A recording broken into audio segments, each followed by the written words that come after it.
19 मार्च म्हणजेच चैत्र मास, मराठी नवीन वर्षाची सुरुवात. वसंत ऋतूचा आगमन आणि कोकिळेचे मधुर गुंजन हे सगळं आपल्याला अनुभवायला मिळतं. चैत्र मासाची सुरुवात गुढीपाडव्यापासून होते. तर आज मी तुम्हाला त्यावर आधारित दोन छोटेसे विषय तुमच्या समोर प्रस्तुत करणार आहे. चला तर जाणून घेऊ. गुढीपाडवा आपली संस्कृती आणि छत्रपती शिवाजी महाराज यांचा संबंध महाराष्ट्राच्या अस्मितेशी, शौर्याशी आणि परंपरेशी अटूटपणे जोडलेला आहे.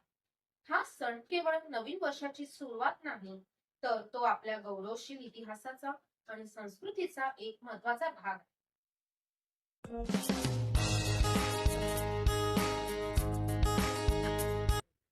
नववर्षाची सुरुवात. गुढीपाडवा हा हिंदू दिनदर्शिकेनुसार चैत्र महिन्याच्या शुक्ल पक्षाच्या प्रतिपदेला साजरा केला जातो, जो मराठी नवीन वर्षाचा पहिला दिवस आहे. साडेतीन मुहूर्त. हा दिवस साडेतीन मुहूर्तांपैकी एक अत्यंत शुभ मुहूर्त मानला जातो, ज्या दिवशी नवीन कार्याची सुरुवात केली जाते. गुढीचे प्रतीक. घराबाहेर उभी केलेली गुढी काठी ही विजय, समृद्धी आणि आनंदाचे प्रतीक आहे. गुढीला रेशमी वस्त्र, कडुलिंबाची पाने, फुलांचा हार, गाठी, तांब्याचा कलश लावून ती सजवली जाते. आरोग्य आणि निसर्ग. वसंत ऋतूच्या स्वागताचा हा सण आहे. या काळात निसर्गात नवीन पालवी फुटते.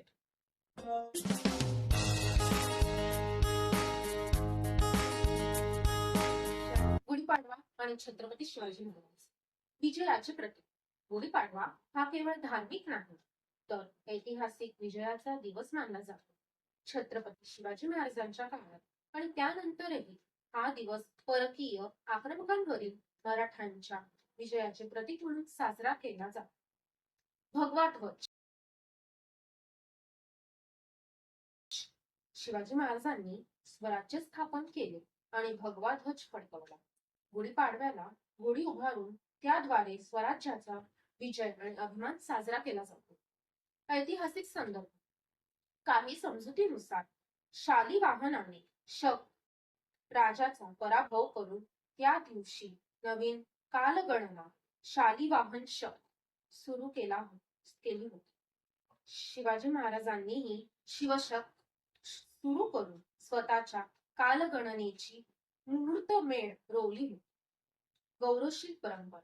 शिवरायांचा महाराष्ट्रात गुढीपाडवा हा शौर्य आणि स्वाभिमानाचा सण म्हणून साजरा होतो. स्वराज्याचे रक्षण करणारा तो पहिला दिवस मानला जातो.